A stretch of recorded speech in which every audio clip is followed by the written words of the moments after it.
to get sick, and I might die. At the airport, my father was too weak to get out of the car to greet me. The blistering heat made his breathing even more difficult, he explained on his cell phone, while waving from the driver's seat of his apple-red Lincoln Town car, a car he used as both a gypsy cab and a family car. When he leaned over to open the door, he began to cough, a deep and hollow cough that produced a mouthful of thick phlegm, which he spat out in paper napkins piled up in a plastic bag next to him. During the 6 months that he'd been visibly sick, my father had grown ashamed of this cough, just as he'd been embarrassed about his arms and legs over the many years he'd battled chronic psoriasis and eczema.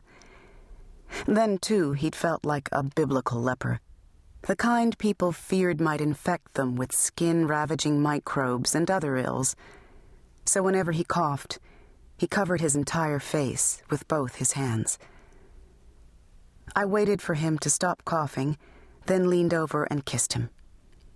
The blunt edge of his high cheekbones struck my lips hard.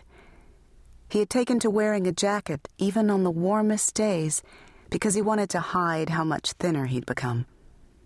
That morning at the airport, he wore a gray sweater, a striped blue shirt, and navy pants that looked like they belonged to someone twice his size. "I'm happy to see you," he said while tugging at his too-wide shirt collar. Merging into traffic at the airport exit, he asked about my husband and the house we'd been renovating in the Little Haiti section of Miami for the past 2 years. "Any new developments?" He winked. "Baby?" Fedot, my husband, and I were waiting to complete the renovations before trying to get pregnant, I told him. "You're 35 years old," he said. "You have more childbearing years behind you than you do ahead." Watching him effortlessly drive the same car he'd been driving for nearly a decade, I felt my stomach cramp again.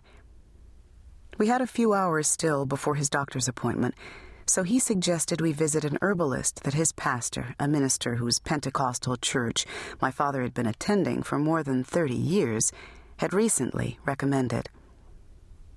"Maybe the herbalist can examine us both," I suggested. At that point, I still wanted to believe that our discomforts might be comparable, something that a few herbs and aromatic plants could fix. The herbalist saw us immediately, even though we didn't have an appointment. A large Jamaican woman with a knit rainbow head wrap, she motioned my father to a chair next to a machine that looked like it was set up for an eye exam. Before our iridology scans, she made us sign disclaimers saying we knew she wasn't a medical doctor and couldn't cure any illness. This, she explained, was a legal necessity, even though she had healed many people, as my father's pastor had told him, including some terminal cancer patients. She snapped a picture of each of my father's pupils, then enlarged them on a computer screen. Leaning in, she examined the whites of his eyes on the screen. "You need plenty of vitamins."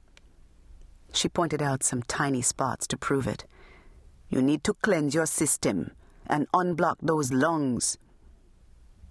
When she was done with him, she handed my father a printout listing some syrups and pills she offered for sale.